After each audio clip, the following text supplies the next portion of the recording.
자기가 원하는 자들을 부르시니 나온지라. 이에 열두를 세우셨으니 이는 자기와 함께 있게 하시고 또 보내사 전도도 하며 15절을 같이 읽겠습니다. 귀신을 내쫓는 권능도 가지게 하려 하심이라. 아멘.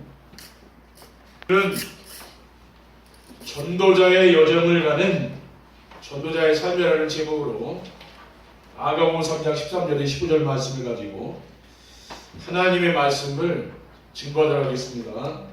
할렐루야. 네.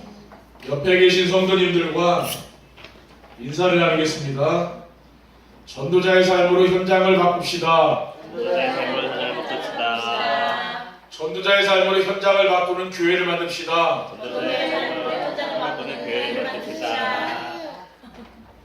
지난 9월 한 달 동안 언약의 흐름과 또 시대의 흐름 속에서 우리의 미래를 알고 앞당겨 누리는 삶을 살면서 인생의 작품을 남기게 될 것이라는 말씀을 주신 하나님께서 10월 시작하는 첫 주일에 전도자의 여정을 가는 전도자의 삶이라는 언약의 말씀을 우리에게 주셨습니다. 전도자의 여정이란 무엇입니까? 특별한 사람들의 삶이 아니고 구원받은 성도라면 당연하고 필연적이고 절대적인 것입니다. 왜냐하면 오늘 본문의 말씀을 보면 하나님이 우리를 택하시고 부르신 후에 우리와 함께 하시는 목적이 바로 전도자의 여정을 가는 삶을 살도록 하기 위함이기 때문입니다. 마가복음 3장 13절에 15절에 보면 자기가 원하는 자들을 불렀으니 나왔다 했잖아요. 아무나 부르는 게 아니죠. 이에 열두를 세우셨으니 이는 자기와 함께 있게 하시고 또 보내서 전도도 하며 귀신을 내쫓는 권능도 가지게 합니다. 함께 하기 위해서 불렀다 했어요. 그러면 전도도 하며 귀신을 내쫓는 거죠. 흑암 권세를 꺾는, 가문의 흑암을 꺾는 그런 권세를 하나님 우리에게 주셨습니다. 전도자의 삶이란 무엇입니까? 전도자의 삶이란 강단에 선포되는 말씀을 하나님의 말씀으로 믿고 따라가는 삶입니다. 그러면은 말씀이 성취되면서 어떤 응답입니까? 삶의 현장에서 전도가 되어지는 응답이 오는 거죠.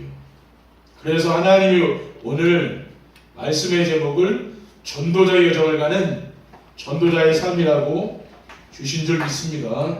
첫 번째, 전도자의 여정을 가는 전도자의 삶이란 무엇입니까? 우리 인생의 여정이라고 그랬죠. 전도자의 삶이라는 것은 복음의 비밀을 알고 누리며 사는 것입니다. 복음이 왜 비밀입니까? 복음은 아무나 알 수 있는 거 아니죠. 하나님이 은혜를 주셔야만 깨닫게 되는 게 복음이에요. 그러니까 복음이란 무엇입니까? 세상을 구원하시려고 하나님이 보내주신 예수 그리스도가 바로 복음입니다. 요한복음 3장 16절에 하나님이 세상을 처음 사랑하사 독생자를 주셨으니 이는 저를 믿는 자마다 멸망하지 않고 영생을 얻게 합니다. 복음 모르고 살아가면 뭐예요? 결국 망하는 겁니다. 12가지 영적 문제에 잡혀서 망하는 거죠. 복음이란 무엇입니까? 죄와 사탄과 지옥 권세에서 벗어날 수 있는 유일한 길입니다. 지금 세상 사람들은 어디에 묶여 있습니까? 죄의 노예를 살잖아요. 또 사탄의 종로를 하고 있고 또 하나님을 모르고 하나님을 떠나서 지옥과 같은 인생을 살지 않습니까? 이 권세 아래서 벗어날 수 없는 것이죠. 여기서 벗어날 수 있는 유일한 길은 뭡니까? 예수 그리스도밖에 없습니다. 사도행전 4장 12절에 보면 다른 이로서는 구원을 얻을 수 없나니 천하 사람 중에 구원을 얻을 만한 다른 일도 우리에게 주신 게 없음이라고 했습니다. 오직 그리스도를 통해서 인간은 구원받는 겁니다. 그리고 복음이란 무엇이냐?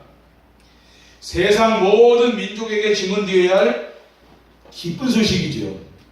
마태복음 24장 24절에 보면 이 천국 복음이 모든 민족에게 증언되기 위하여 온 세상에 전파되리니 그제야 끝이 오리라 그랬습니다. 그리고 전도자의 여정을 가는 전도자의 삶이란 무엇입니까? 전도자의 삶이란 전도를 바르게 이해하고 누리며 사는 것입니다. 전도는 모든 성도들에게 주신 사명이지만 바르게 이해하면 누림 속에서 되어지는 것입니다. 그래서 전도는 내가 만난 하나님을 주변 사람들에게 전달하는 것이죠. 요한복음 4장 39절에 보면 여자의 말이 내가 행한 모든 것을 그가 내게 말하였다 증언하므로 그 동네 중에 많은 사마리아인이 예수를 믿는지라고 있습니다. 그러니까 이 갈급에서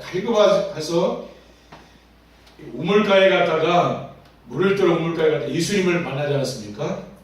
근데 이 여자가 갈급한 문제가 있었잖아요. 지금 남자가 한 6명 있지 않았습니까? 근데 자기 인생의 문제가 해결이 안 되고 왜? 남자를 또 새로 만나면 더 인생 좋아질 줄 알고 자꾸 뭐 6번째 남자하고 지금 살고 있는데 그래도 자기 인생 갈급한 거예요.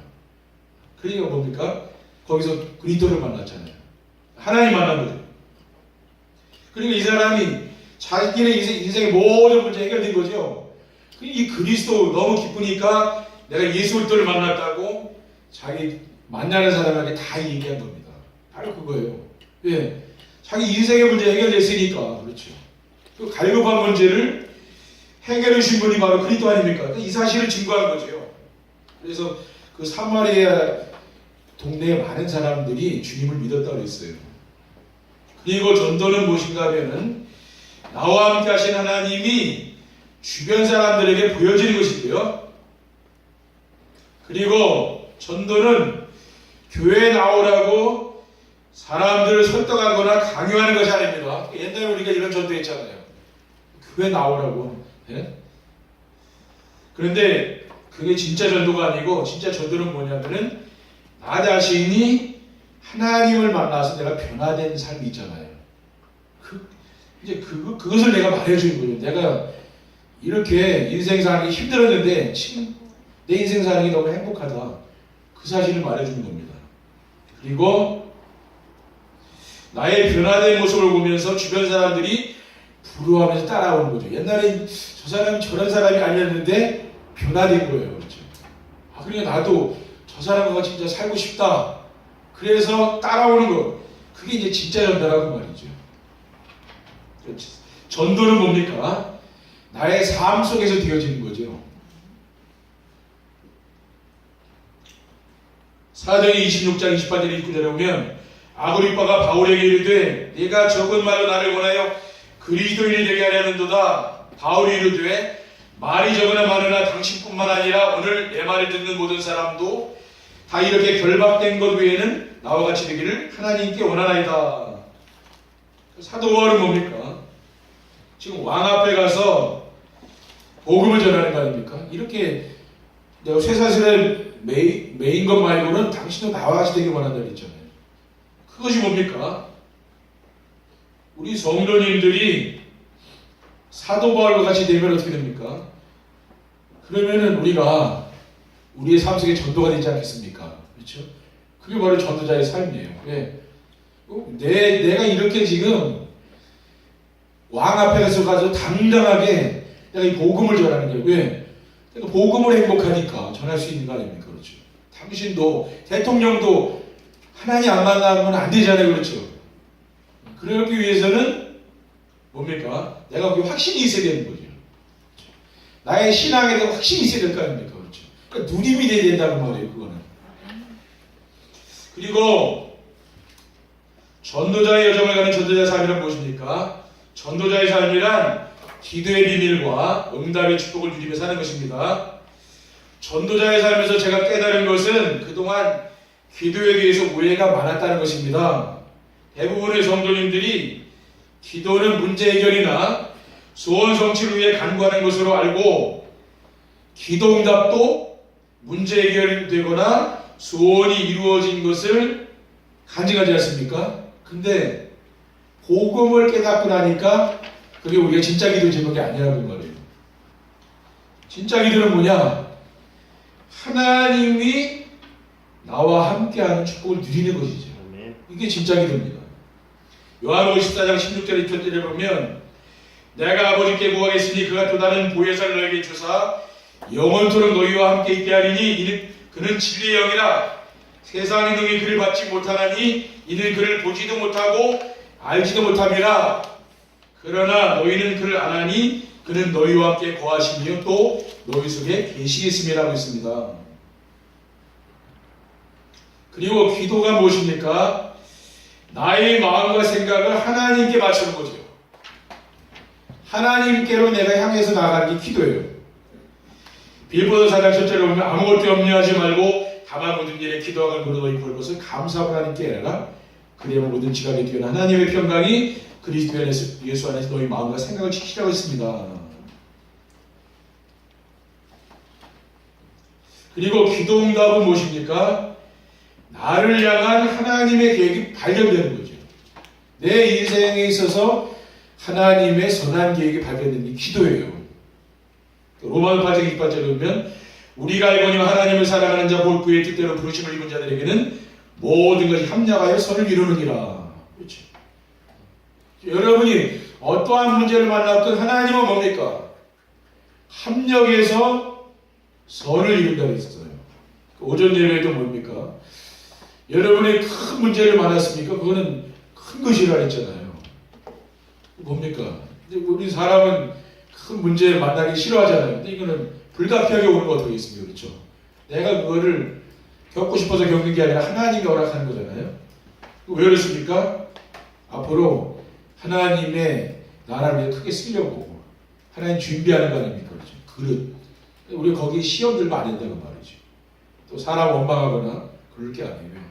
하나님 앞에서 나가서 우리가 기도해 보면은요 답이 나오는 거죠. 그렇죠? 두 번째, 전도자의 여정을 가는 전도자의 삶을 살려면 어떻게 하면 됩니까? 전도자의 삶을 살려면 말씀 안에서 언약의 말씀을 바르게 알고 붙잡아야 됩니다. 말씀 안에는 모든 사람들이 붙잡아야 할 절대 언약이 있어요.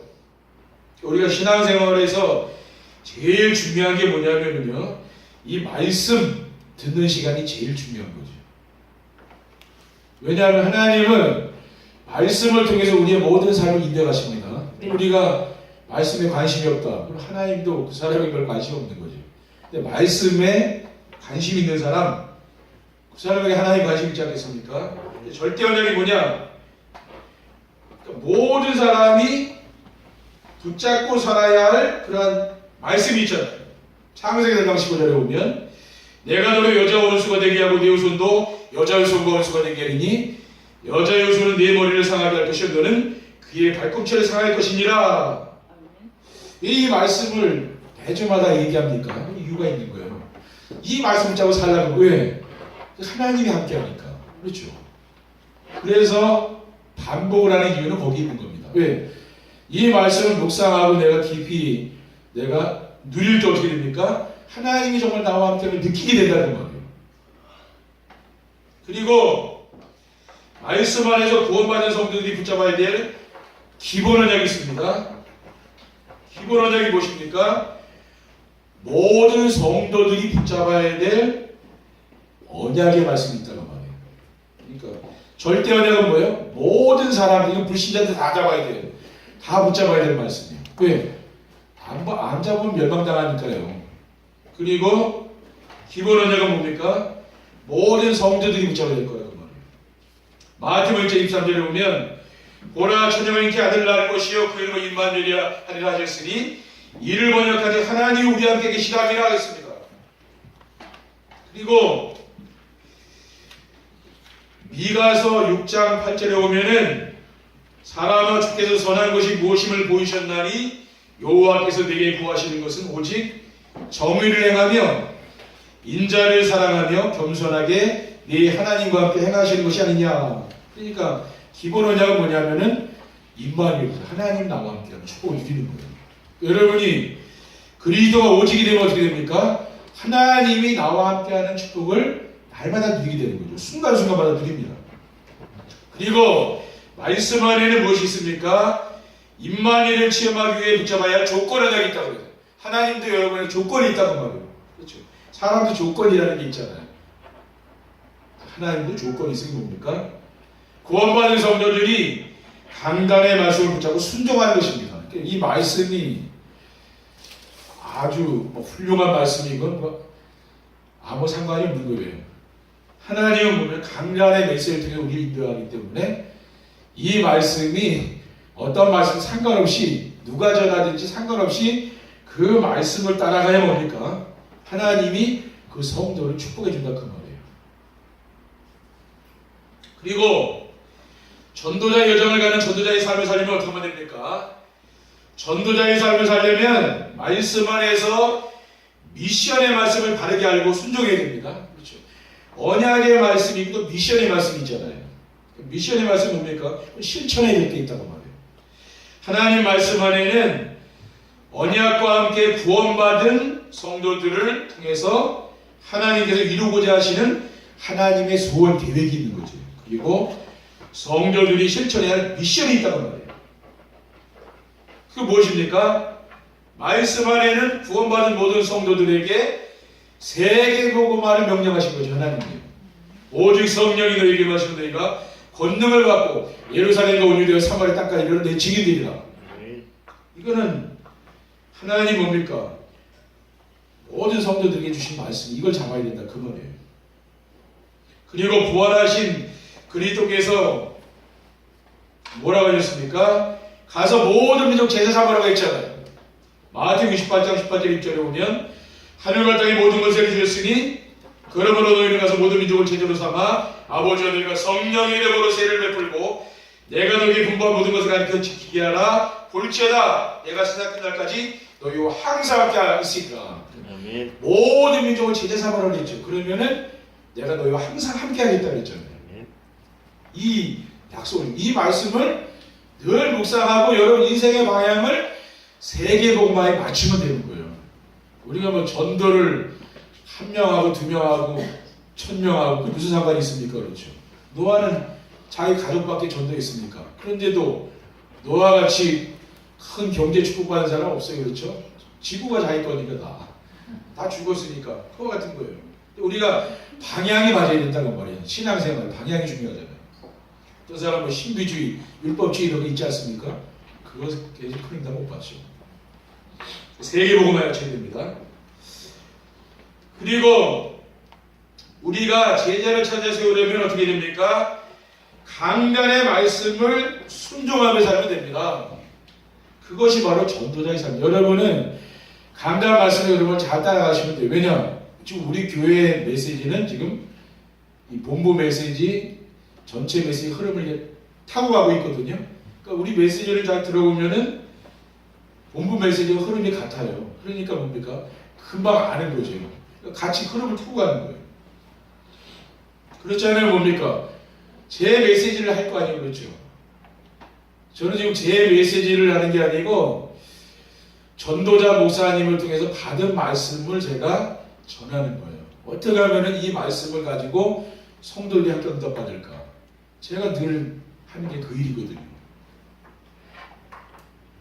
전도자의 삶은 강단의 메시지를 정해진 시간에 매일매일 듣고 묵상하고 기록해보면서 전달하는 겁니다. 그렇죠? 여러분이 만나는 사람에게 이 강단 말씀을 가져가서 한번 이렇게 메시지를 해주라는 게 그러면 또 달라요. 그럼 여러분이 예배드리는 또 자세도 달라요. 왜? 다른 사람도 해줘야 되니까. 그렇죠? 자세가 다르다니까요. 사무엘상 15장 22절 23절에 보면 사무엘이 이르되 여호와께서 번제와 다른 제사를 그의 목소리를 충종하는 것을 좋아하신 같이 좋아하시겠나이까? 순종이 제사보다 낫고 듣는 것이 순양의 기름보다 나으니 이를 거역하는 것은 점치는 죄와 같고 완고한 것은 사신 우상에게 절하는 죄와 같음이라고 했습니다. 지금 뭡니까? 사무엘 선지자는 예배에서 가장 중요한 것은 뭡니까? 하나님 말씀을 다 청종하는 거라고 그랬잖아요. 양은 목자의 음성을 듣지 않습니까? 여러분이 하나님의 양이기 때문에 목자의 음성을 듣게 돼 있는 거죠. 우리는 그 음성을 듣고 따라가는 겁니다. 그렇죠. 그게 지금 제 목회의 방향 그렇게 가고 있는 거예요. 성도님들이 강단의 말씀을 통해서 모든 응답을 받도록. 그게 제일 좋지 않습니까? 그렇죠. 그렇지 않으면은 제가 자꾸만 뭘 선동하려고 자꾸 할 거 아니에요. 그렇죠. 교회를 짓자, 교육관을 짓자, 또 뭐 하자, 자꾸 요구할까 성도들이 그러니까 뭡니까? 그래서 큰 교회 성도들이 힘든 거는 뭐냐면은 자꾸 요구사항이 많아서 힘든 거예요. 그러니까 다니다가 나오는 경우 많이 있죠. 왜 그래요? 이거 하고 저거 하자, 자꾸 하다 보니까 부담감 느끼잖아요. 그러니까 가장 좋은 거는 뭐냐면요. 매주일 강단에 떨어진 이 말씀을 하나님의 음성으로 듣고 따라가는 게 좋다니까요. 저도 그렇게 신앙생활하고요.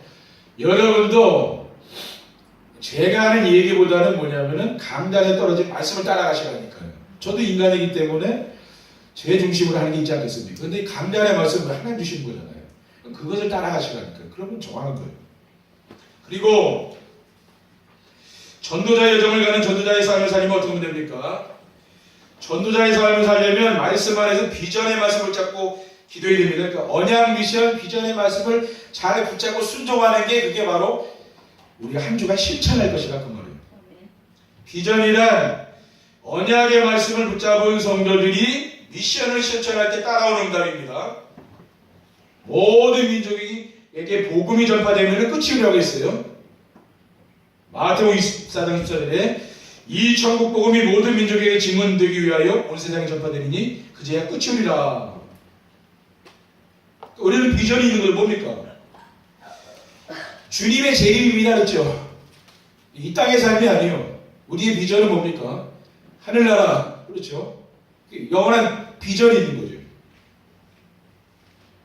그리스도께서 오시는 그날 공중에서 주님을 만나서 혼인잔치를 하고 영원한 천국에 들어가게 됩니다.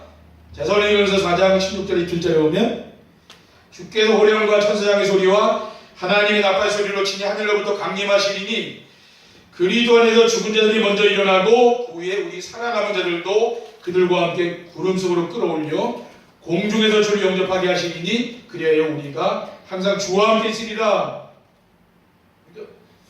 주님과 함께 혼인잔치에서 영원한 천국에 들어가는 것, 그게 우리의 뭡니까? 그 절대 비전이라는 말이에요. 그리고 공중에서 주님을 만난 성도들은 1000년 동안 왕노릇하며 산다고 했습니다. 계시록 20장 6절에 보면 이 첫째 부활에 참여하는 자들은 복이 있고 거룩하도다. 둘째 사망이 그들을 다스리는 권세가 없고 도리어 그들이 하나님과 그리스도의 제사장이 되어 1000년 동안 왕노릇하리라 했어요. 우리가 1000년 동안 주님과 함께 왕노릇하는 것이지요. 이것이 뭐냐면은 우리의 비전이라는 말이에요. 그러니까 우리는 이 땅에서의 어떤 비전을 말하는 게 아닙니다. 영원한 뭐예요? 하나님 나라에 들어가서 누릴 그 비전을 말하는 거죠. 그렇죠? 그리고 세 번째, 전도자의 여정을 가는 전도자의 삶을 살게 되면 어떻게 됩니까? 지난 과거에 얽매이거나 미래에 대한 염려를 하지 않습니다. 전도자의 삶을 살면서 언약의 여정을 가는 성도는 과거의 일을 후회하거나 앞으로 살아갈 것을 걱정하지 않게 됩니다. 세상 사람들은 지난 일 후회하잖아요. 그리고 뭡니까? 앞으로 앞뒤 걱정되잖아요. 또 어떻게 먹고 살아야지 이런 걱정하잖아요. 근데 그렇게 걱정하지 않아야 된다고 그 말이에요. 왜 그렇습니까? 하나님이 우리를 다 먹여 살리지 않습니까? 그렇죠?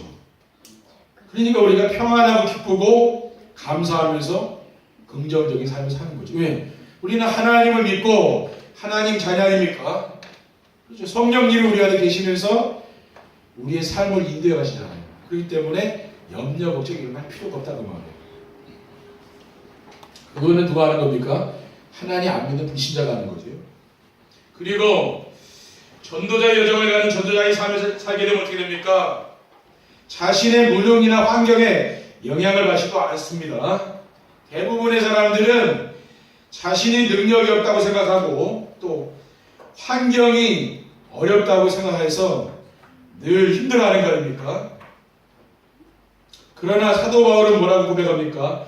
고린도전서 15장 10절에는 그러나 내가 나된 것은 하나님의 은혜로 된 것이니 내가 주신 그의 은혜가 헛되지 아니하여 내가 모든 사도보다 더 많이 수고하였으나 내가 한 것이 아니 오직 나와 함께 하신 하나님의 은혜로라. 사도 바울은 복음을 전하다가 매도 엄청 맞고요. 또 돌로도 맞고 죽을 고비도 많이 넘긴 사람이 사도 바울 아닙니까? 온갖 고난을 다 당했어요. 근데 이 사람은 불평불만했다는 얘기가 없잖아요. 늘 감사했잖아요. 하나님께. 왜? 자신은 지금 하나님의 은혜로 살고 있다는 걸 내가 믿는 거죠. 그렇죠? 내 힘으로 사는 게 아닙니다. 우리는 하나님의 은혜로 지금 살고 있는 거 아닙니까? 그렇죠? 그리고 전도자의 여정을 가는 전도자의 삶을 살게 되면 어떻게 됩니까? 부러움과 두려움이 없는 사람이 됩니다. 그러니까 세상에 부러운 사람도 없고 또 두려운 것이 없는 사람, 이 사람이 가장 행복한 사람 아니겠습니까? 내가 누가 부럽고 또 어떤 사람 내가 두렵고 이건 행복한 건 아니잖아요. 나는 뭐 대통령도 뭐 부럽지 않다. 그런 사람은 진짜 행복한 사람이죠. 그렇죠? 그걸 말하는 거예요. 그래서 지금의 삶에서 뭡니까? 가장 행복하고 내가 만족함을 누리며 사는 거죠. 왜냐? 그리스도가 내 인생의 주인이 되어서 우리의 모든 삶을 인도하기 때문에요. 우리는 복음으로 행복하고 복음으로 만족하는 삶을 사는 겁니다. 왜? 복음이 모든 것이니까 그것이 나에게 행복이지요. 그래서 골로새서 3장 15절에 보면 그리스도의 평강이 너희 마음을 주장하게 하라. 너희는 평강을 위하여 한 몸으로 부르심을 받았으니 너희는 또한 감사하는 자가 되라고 했습니다. 그러니까 여러분 마음이 잘 불안하고 막 두렵고 막 초조하고 이거는 우울증이 아닙니까? 그렇죠? 우울증 증상이 그래요. 근데 여러분이 늘 예배 속에서 정말 또 정시예배 속에서 하나님의 말씀의 은혜를 누리는 사람은 어떻습니까? 그 마음이 평안한 거죠. 이게 달라요. 여러분 마음이 평안하도록 만들라니까요. 염려 걱정되고 막 그런 사람들은요 말씀을 자꾸 들으시면서 기도하세요. 그럼 어떻게 됩니까? 마음이 평안해. 그게 여러분 목표를 거기다 두고 평안하도록. 그러면 우리가 많은 수고를 덥니다. 왜 우리가 자꾸만 인본주의 쓰고 우리가 자꾸만 열심히 해야 되는 게 왜 그렇습니까? 뭔가 불안하니까 그런 거 아니에요. 뭐 큰일 날 것 같으니까 뭘 자꾸만 대책 세우고 뭘 자꾸 하려고 그러잖아요. 왜? 평안하면 하나님이 하실 거 아닙니까? 그렇죠? 이 목회도 그렇고 여러분 산업 여러분이 예배 잘 드리면 하나님이 역사하지 않겠습니까? 그게 좀 그러기 위해서는 마음 평안해야 돼요. 내가 참 불안하고 막 뭔가 이건 뭐예요? 걱정되기 때문에 그렇거든요. 그거를 없애라. 이건 노력이 되는 게 아닙니다. 자꾸 하나님 은혜 받으면 없어져요. 여러분이 자꾸 메시지를 들으면서 정시예배를 하면은요, 그게 하나도 없어져요. 그럼 뭐예요? 하나님이 하시는 게 보이는 거죠. 응답 주시는 게 다 보인다니까요. 그게 좋습니까? 여러분 죽도록 일해가지고 막 먹고 사는 게 좋겠습니까? 아니면 하나님이 역사하는 대로 내가 뒤따라가는 게 좋겠습니까? 어떻게 낫습니까? 그렇죠. 이 좋은 전도자의 여정의 길이 있다니까요. 우린 그 길을 가고 있는 거예요. 이거는 진짜 축복의 길이고 행복의 길입니다. 여러분이 그 눈을 딱 뜨시면 돼요. 근데 세상 사람들은 그런 게 없으니까 어떻게 됩니까? 진짜 엄청 막 인생샷 사는 게 고통스러운 거죠. 너무 힘들고. 그렇죠? 근데 여러분이 조금 여유롭게 인생을 좀 누리면서 사시기 바랍니다. 그러기 위해서는 하나님께 시간을 드리고 우리가 또 이 말씀에 집중하는 그런 시간이 있어야 됩니다. 이번 한 주간도 여러분이 정말 정시예배를 통하여 이 말씀이 여러분 마음속에 깊이 담기기를 주님의 이름으로 축원드립니다. 여러분 후대에게도 이 언약의 말씀이 전달되길 바랍니다. 그래서 우리가 진짜 이 세상을 바꿔야 되겠습니다. 그렇죠? 이대로 가면 안 되는 거예요. 이 세상을. 여러분밖에 이 세상을 바꿀 사람은 없잖아요. 그러니까 여러분 한 사람이 중요한 겁니다. 이번 한 주간도 하나님의 축복 속에 승리하시길 주님의 이름으로 축원드립니다. 아멘. 기도하겠습니다. 하나님 아버지 감사합니다. 오늘 주님 주신 이 전도자의 여정을 가는 그러한 우리 성도들 더욱더 힘을 주시고 하나님 격려해 주시고 넘치는 힘을 주셔서 주님의 위안으로 참된 평안을 누릴 수 있도록 인도해 주옵소서. 주 예수 그리스도의 이름으로 기도드립니다. 아멘.